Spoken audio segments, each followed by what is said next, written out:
Hello, and welcome to Week 7, or Chapter 7 of American Environmental History. In this chapter, we're going to take a look at the complex relationships between cities, both eastern cities and western cities, as centers of production and sometimes consumption, and then also look at the peripheral areas that they depend on for raw materials and, in some cases, for consumers. So let's get underway today. This is an image of Chicago in 1860. It's from Harper's Magazine, and it is showing Chicago just before the Republican convention that actually nominated Abraham Lincoln as the presidential candidate. He became president in 1860, of course, and then the South seceded, triggering the Civil War. It's interesting that that convention was in Chicago because Lincoln was a Chicago boy, and so that may have given him a leg up in that. But in any case, whenever people have achieved a surplus throughout history, above and beyond a mere subsistence, then trade and the accumulation of resources have led to urbanization. Cities are at the nodes of these trade networks, and they have become centers of wealth and power, and then culture and civilization. Artists and craftspeople often find patrons or markets for their work in cities, and government administrators and business people often leave extensive records there. So cities, both ancient and modern, usually find themselves full of interesting information for historians, and historians tend to focus on that kind of information. But just because they offer so much data about the past doesn't mean that we should suppose that cities were the only places that mattered. Often historians who are interested in culture or politics or social movements tend to focus too much attention on the cities where art was displayed, where governments debated, or where workers demonstrated.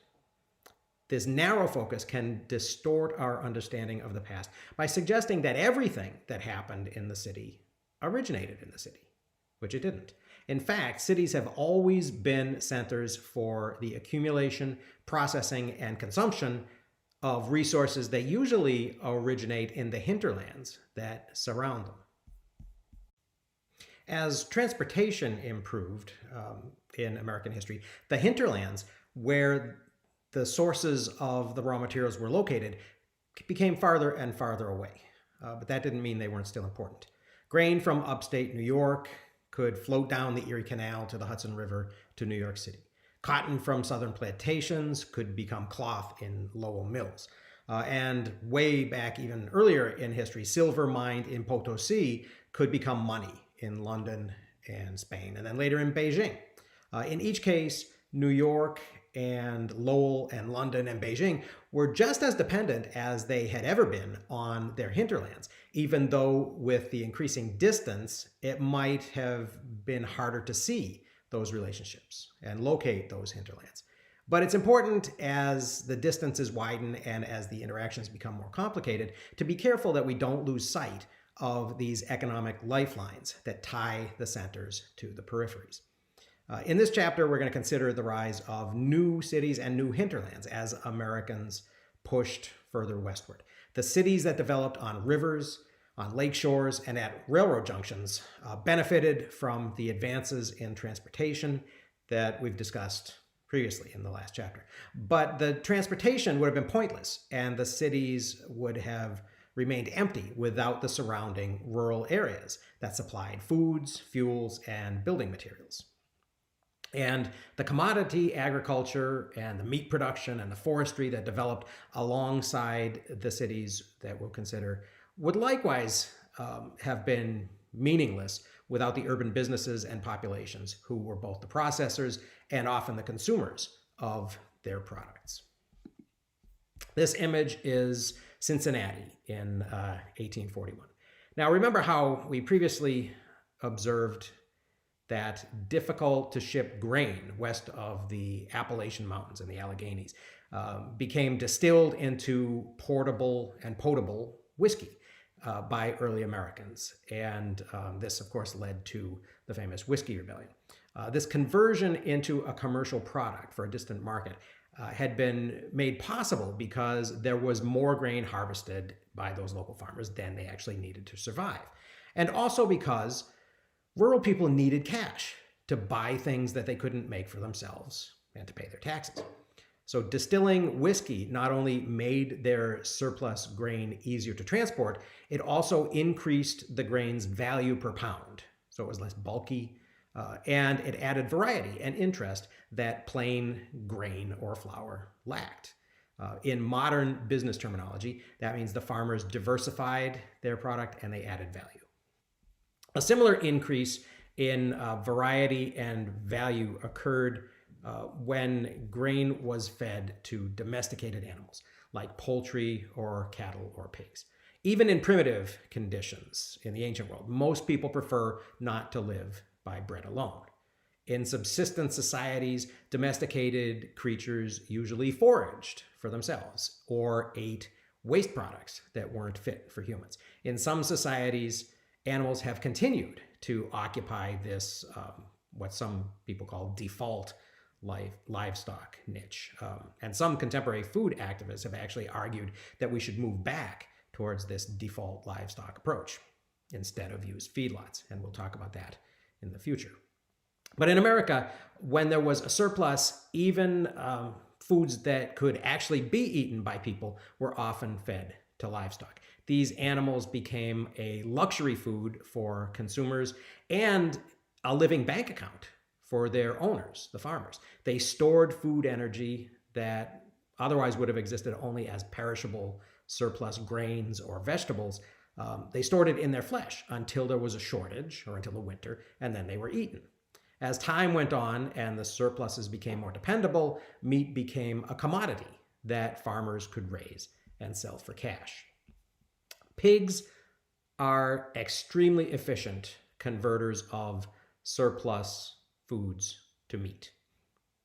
They're omnivores, they grow quickly, and they're able to produce twice as much meat per pound of grain or other food as sheep or cattle, which are ruminants, of course, and prefer grasses.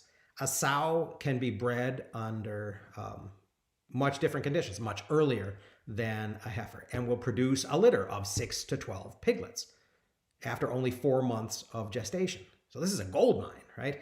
Pigs were a favorite of homesteaders and frontier farmers because they would eat anything. Pigs could be turned loose in the woods to forage for acorns, and they were a great help to farmers rooting up stumps to clear fields. And pigs became the frontier's first big meat product raised for city markets because unlike beef, their flesh, pork, was easily preserved by smoking and by salting. In the early 1980s, Buffalo, New York, and Cincinnati, Ohio became centers of pork processing. Bacons and hams were smoked, and pork was salted and packed in barrels for storage and shipping. The earliest packers were usually merchants in frontier towns like Chillicothe, Terre Haute, and Lafayette, Indiana. As raising pigs for market became more popular, farmers switched from the semi-wild kind of feral razorback variety that had fled into the woods and mutated back into its feral form after the conquistadors had brought pigs to the Americas. And they began raising premium foreign breeds like the Suffolk, the Yorkshire, and the Poland China. Popular farm periodicals like the Prairie Farmer were actually filled with articles on the merits of different breeds and instructions on crossbreeding for improved results and for hybrid vigor.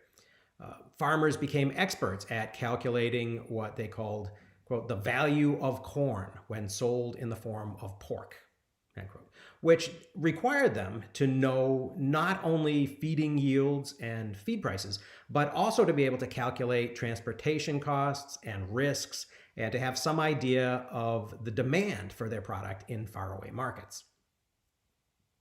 And as specialized processors built larger businesses in the cities, they would also need access to capital. The operating costs of pork processing are pretty high. Fixed costs of production are low, especially compared to Eastern industries like textile mills that needed large factories and expensive machinery in order to operate. But a county pork processor might buy 6,000 hogs to pack in a season, which in the mid-1840s would cost about $45,000. A city packer who processed 15,000 hogs would need over $100,000 in cash or credit. So the packing industry quickly became a big business. By the 1830s, America replaced Ireland as Europe's source of cheap processed food. By the early 1840s, U.S. bacon and ham exports reached 166 million pounds. Shipments of processed pork were made easier, of course, by the growth of the rail network. But packers quickly realized that trains carrying barrels of salted pork could just as easily carry live animals. Railroads led to the concentration of packing in big cities such as Cincinnati, Louisville, Chicago, and St. Louis. But even in the 1850s, when Cincinnati was known as Porkopolis, and when it processed over 250,000 hogs each year, the big cities still accounted for only 40% of the overall business. By 1877, the Midwest was producing over 2.5 million hogs per year and processing them. Storage on ice for summer use allowed what had once been a seasonal business to continue year-round. With the rise of ice packing, some pork processors actually started moving back to the smaller cities. The big city packers took advantage of refrigerated shipping to branch out into beef.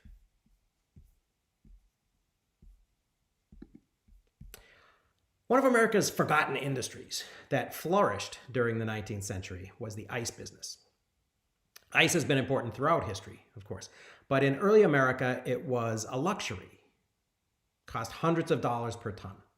Ice was traditionally cut from ponds or lakes in the wintertime and packed in sawdust and straw and then stored in cellars or covered wells. In 1906, a 23-year-old Harvard dropout named Frederick Tudor bought a shipment of ice, and he bought a ship to carry a load of ice from his father's farm in Saugus, Massachusetts, to the Caribbean island of Martinique. And after he had successfully delivered this Massachusetts ice to Martinique, Tudor sailed around the Caribbean, convincing governments like that of Cuba and several other islands to grant him a monopoly on ice imports. By 1833, Tudor was the ice king.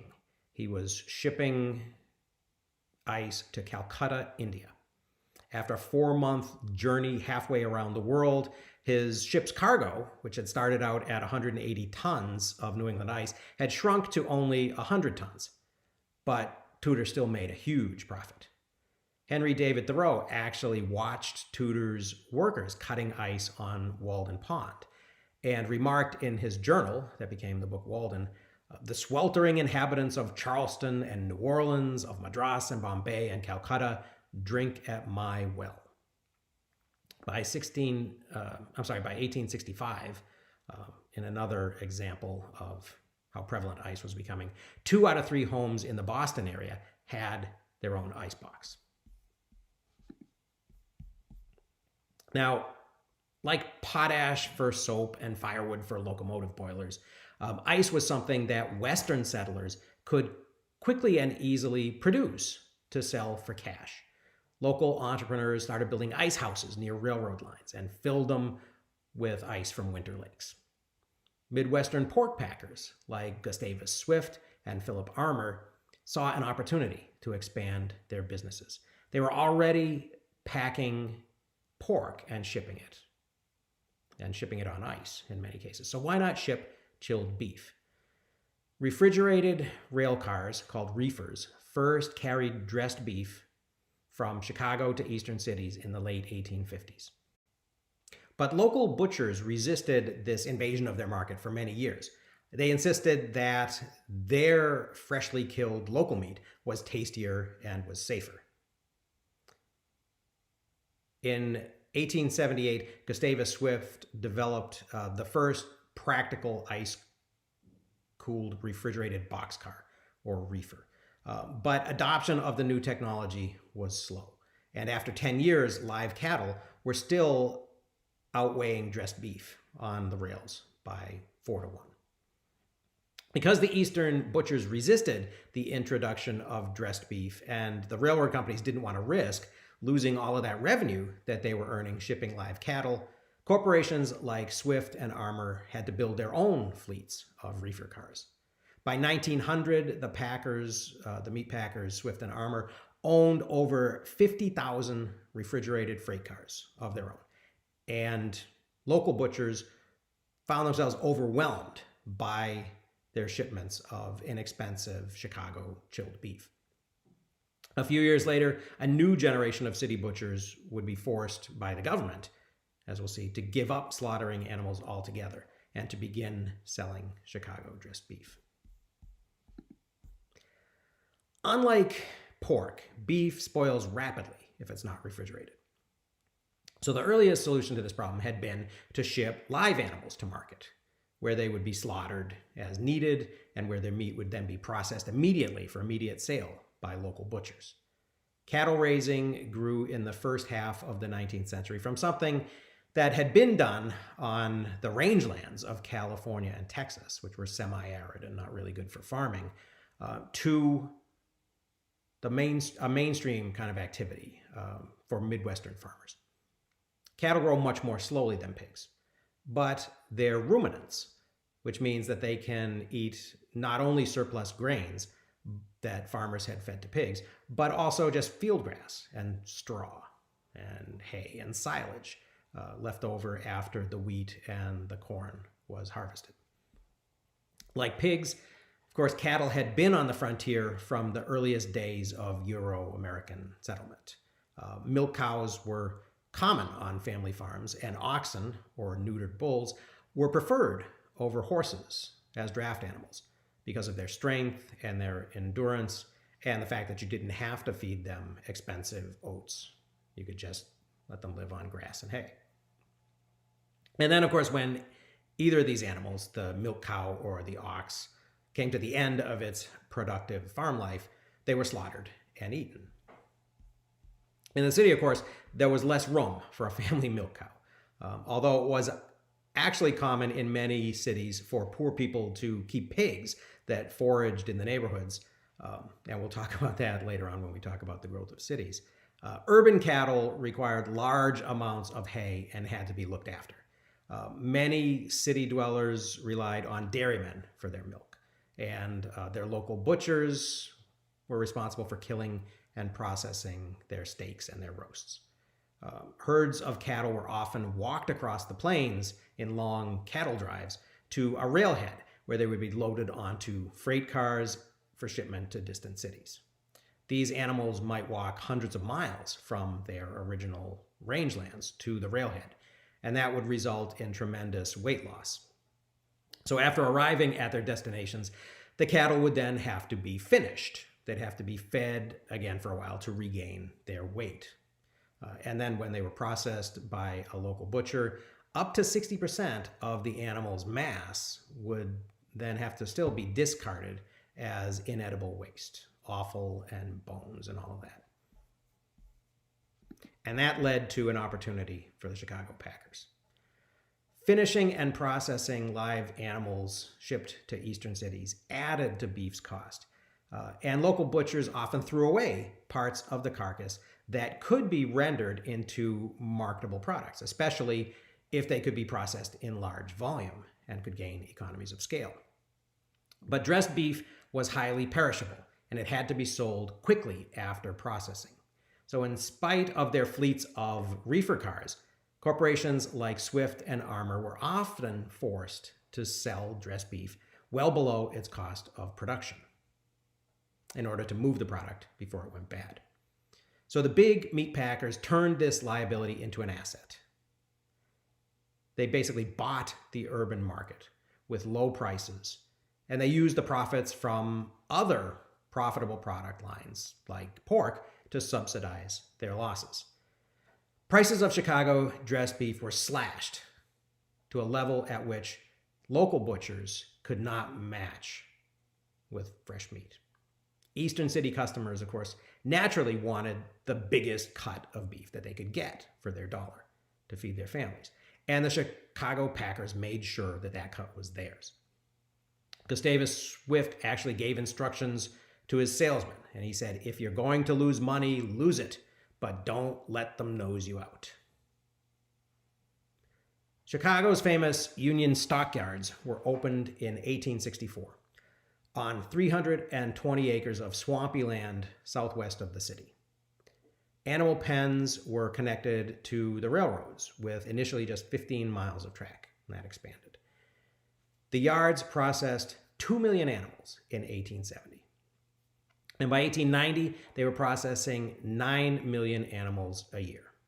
By 1900, after an expansion, the 475-acre stockyards employed 25,000 people and produced over 80% of the meat sold and eaten in America.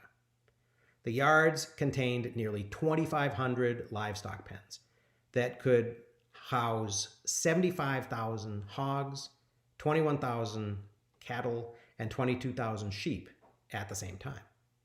The yards used 500,000 gallons of water daily, which they pulled out of the Chicago River, and then they pumped the waste back into the South Fork of the Chicago River in an area that quickly became known as Bubbly Creek. According to Chicago traditions, there are still places where you can find the creek bubbling 100 years later. Growth of the Chicago meatpacking industry was resisted, as I said, by butchers. It was distrusted by consumers, and it was criticized by labor activists. Most Americans at the beginning of the 20th century still lived on farms or in small towns, and they valued those face-to-face relationships that were still a big part of their commercial lives. And accounts of the Chicago meatpacking industry were shocking. Upton Sinclair's 1906 novel, The Jungle, depicted the stockyards and the packing plants as inhumane, unsanitary, and as operated by corrupt businessmen who cut corners and victimized their immigrant workers. Sinclair actually was not aiming to write an expose of the unsanitary nature of the food industry, but of this victimization of the workers.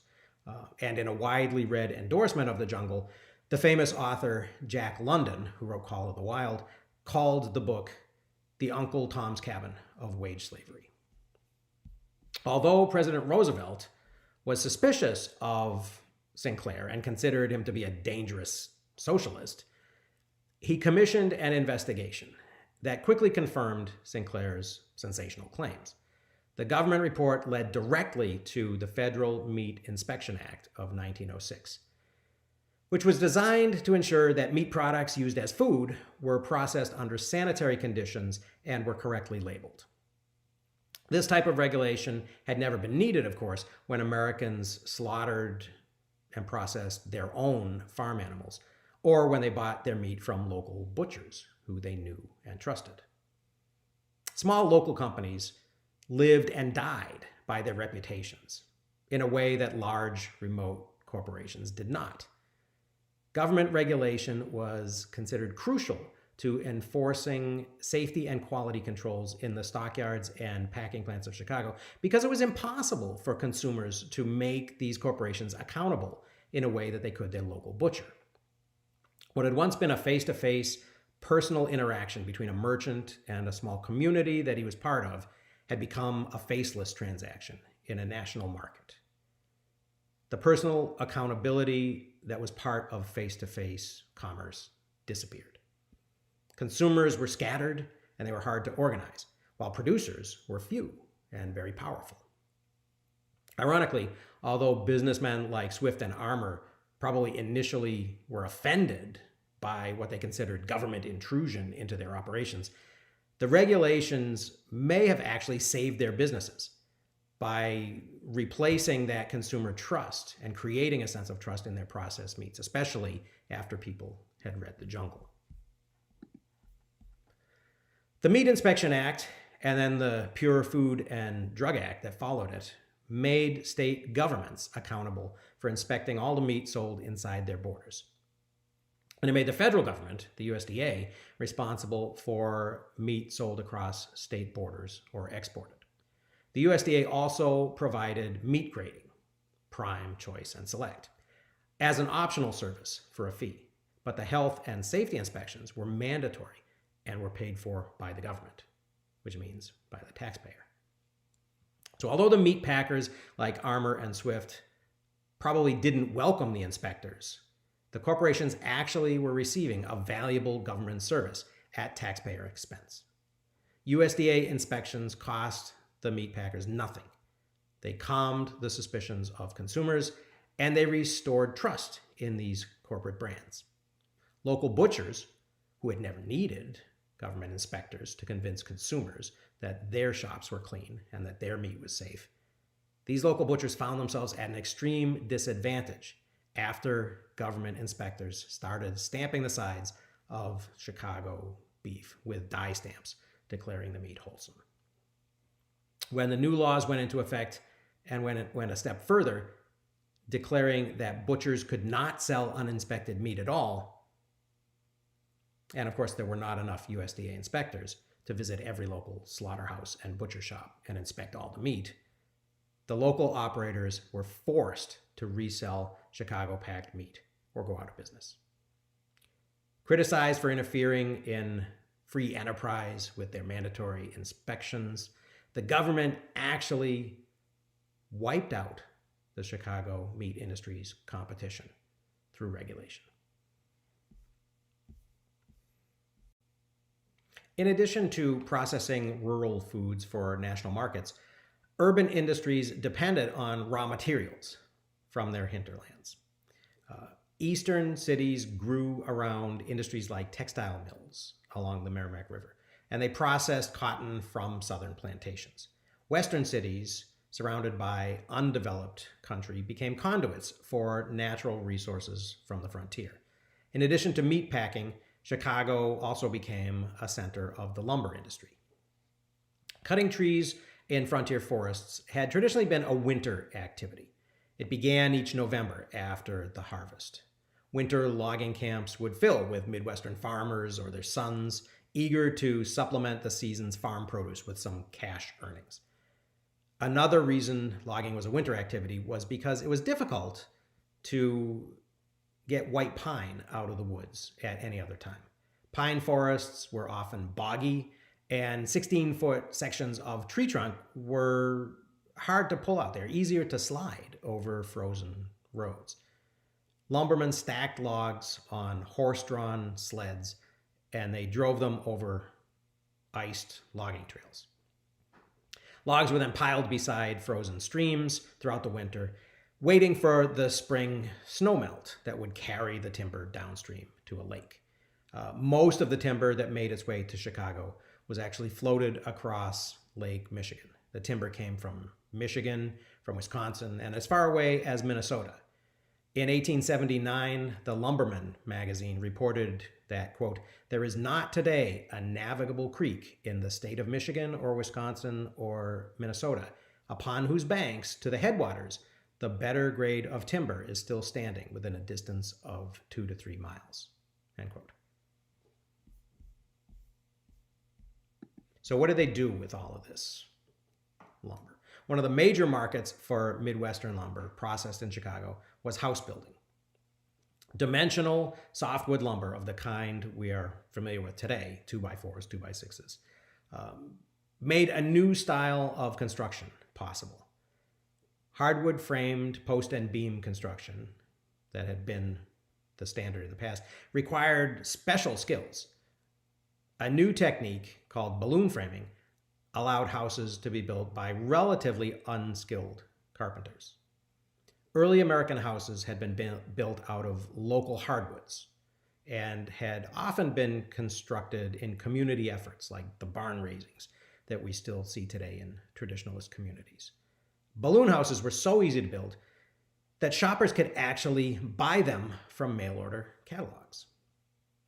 In 1908, Chicago-based Sears Roebuck Company published its first Book of Modern Homes and Building Plans, which included 44 designs that ranged in price from $360 to $28.90. Sears rail shipped more than 70,000 catalog home kits between 1908 and 1940 in 370 different designs. The ready-to-build kits included everything but the concrete and bricks for their foundations. Competing regional and national companies actually sprang up, and the balloon construction style quickly became universal among American house builders. This image is a popular kind of big house, almost a mansion, and it was sold in the first half of the 20th century, and that smaller photo is an image of that house that still exists, that was photographed in North Carolina in 2013. So lumber production in the Great Lakes peaked in the early 1890s, and then it fell sharply when the industry moved to the Pacific Northwest. The cutover area covered several states, and the forest was usually clear-cut. So while removal of the Midwest's forests did create potential new farmlands, the debris left by the cutover first needed to be cleared. Clearing branches and debris left when pine forests were cut was oftentimes accomplished with fire, and that led to some of the worst forest fires in American history. But sometimes the environmental impact of remote resource-producing hinterlands is harder to see than the growth and the profit being generated in the processing cities. Contemporary media and history as well often celebrate the achievements of innovators and entrepreneurs in the center, without counting the costs to the environments, communities, and people on the periphery. Our failure to charge these peripheral costs against the profits created in the center happens so frequently that, as I've mentioned before, economists have coined the term externality to describe it. One externality that we need to call attention to is fire. So while the Great Fire in Chicago of 1871 made national news, a much larger blaze that had completely destroyed the town of Peshtigo, Wisconsin, 2 days earlier, did not. The Peshtigo fire, which was a direct result of the cutover, killed 1,500 people in a town of 1,700. It actually killed 5 times the number of people who died a couple days later in Chicago. But unlike Chicago's fire, the Peshtigo disaster was largely ignored at the time, and it has been virtually forgotten by historians outside of Wisconsin. Similar disasters in the cutover region included the Great Michigan Fire of 1881, when over 1 million acres burned, the Hinckley, Minnesota Fire of 1894, and the Cloquet, Minnesota Fire of 1918. The deaths and destruction caused by these fires were tangible costs of Chicago's and Minnesota's lumber industries. But they were far away, and they were external to the calculation of Chicago and Minnesota lumber corporations' profits. The fires were a cost of doing business, but the cost was socialized while the profits were privatized. And then, of course, in a final irony, to the disappointment of would-be farmers, the boosters who advertised the cutover as a promising new agricultural region turned out to be wrong. Cutover pine forest soils turned out to be thin and to be easily eroded in floods that became much more frequent now that there were no live tree roots left to hold the soil and absorb the rainfall. Chicago was not the only Midwestern city, as I said, that developed depending on resource-rich hinterlands for its growth. During the early decades of American history, farmers grew wheat for home use, and then they milled it at local small grist mills. Surplus flour was packed in barrels by merchant millers and shipped to eastern markets on the Erie Canal and then later on railroads. But as railroads made western farmlands more accessible, urban merchants decided to build mills of their own and began buying unprocessed grain directly from the farmers. The creation of global markets and the building of national consumer brands and the reduction of the farmer to merely a raw material supplier all happened kind of simultaneously in the flour milling business. Chicago was one center of this consolidation. Another was Minneapolis, the home of the familiar brands Pillsbury and General Mills, whose gold medal flour can still be seen on supermarket shelves across America. When farmers milled their grain locally and sold it close to home, people were able to buy flour from producers they trusted. The quality of a farmer's wheat and the care that the miller took processing it into flour mattered. Even factors like the farmer or the miller's reputation in the community and whether he paid his debts on time could influence a customer's buying decisions.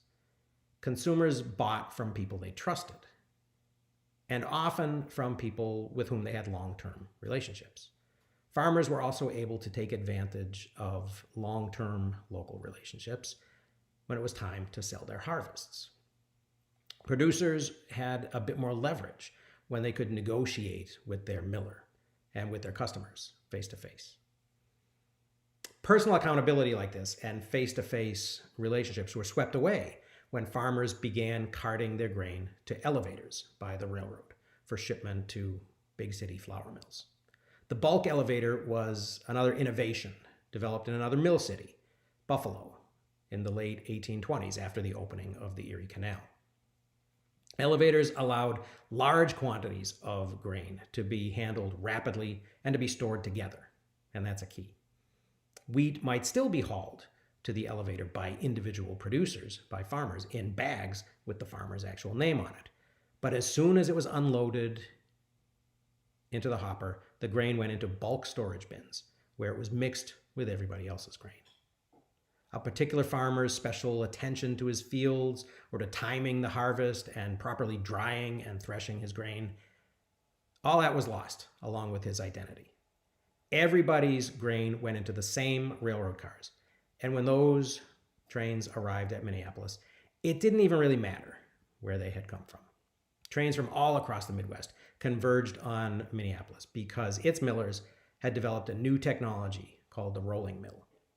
In the final decades of the 19th century, the mill city became the world leader in flour production. Grain production surged as farmers devoted more acres to easy-to-sell cash crops. And as supply increased, the price that farmers received at the elevator for a bushel of wheat fell from $1.06 a bushel in 1870 to 63 cents in 1897. And the corn crop similarly dropped from 43 cents a bushel to 30 cents. Farmers understood that they were overproducing, but they also kind of believed that the game was rigged against them. Countless small farmers sold their grain to a few big corporations, and the farmers found out that they were paying higher freight rates than the railroads charged those favored corporate customers, which made the farmers resent not only the corporations, but also the railroads. And to make matters worse, when farmers entered the market to buy farm equipment, they once again found that they were on the wrong end of a system that pitted wealthy city corporations against powerless rural people. In 1902, the Wall Street financier J.P. Morgan merged the McCormick Harvesting Machine Company, the Deering Harvester Company, and 3 other smaller farm machine companies into the International Harvester Corporation. After the biggest merger of its time, the farm equipment market consisted of 29 million farmers, who were still 38% of the American population, but only one $120 million corporation that they could buy combines and harvesters from. Economic imbalance between corporations in the center and farmers at the periphery led to political mobilization. Farmers joined groups like the National Grange. They began cooperatives to try to sell their produce together and buy equipment and supplies together. And they helped create the populist political movement. The People's Party, as it was called, never won a presidential election, although their candidate, William Jennings Bryan, did serve as Secretary of State to Woodrow Wilson. But they did elect several Midwestern governors and dozens of congressmen. Populists were key to the passage of the Sherman Antitrust Act and to its application against monopolies. In 1914, following the breakup of Standard Oil, which was the first successful antitrust case, the International Harvester Corporation became the next target of an antitrust suit. It did survive. The pattern of urban processing centers depending on resource-producing hinterlands repeated as Americans moved westward. This was not the only way that growth could have occurred in America. It was a result of legal and political and cultural choices. Enabled by transportation and encouraged by demand from urban consumers, products like meat and lumber and flour that had once been produced locally and used by local customers who knew the producers became standardized commodities in national markets.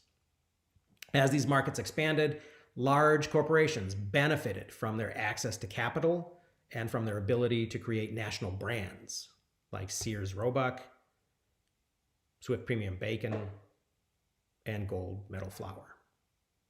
But another, sometimes hidden factor in this change was that role that the government had in subsidizing these central processors by ensuring product safety and by establishing standards of quality that would be inspected at the public expense for the benefit of those private corporations. And the effective use of concentrated economic power when it's pitted against small, scattered, and often disorganized opponents shouldn't be underestimated either. So to conclude, recognizing how quickly America changed from a society of farmers and small town people doing business with neighbors to an impersonal, national, and ultimately global market where billions of consumers buy from a few immense corporations. This is crucial to understanding the present. The centers are now global, and the periphery now includes us, includes most Americans.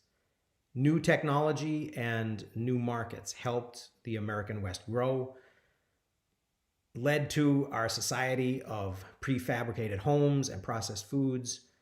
But in the long run, the centers accumulated more economic power and political power than the peripheries.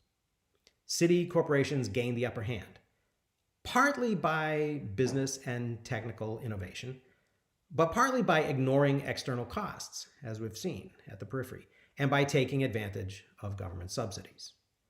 That is, economic and political power have helped some people benefit more from these changes than others.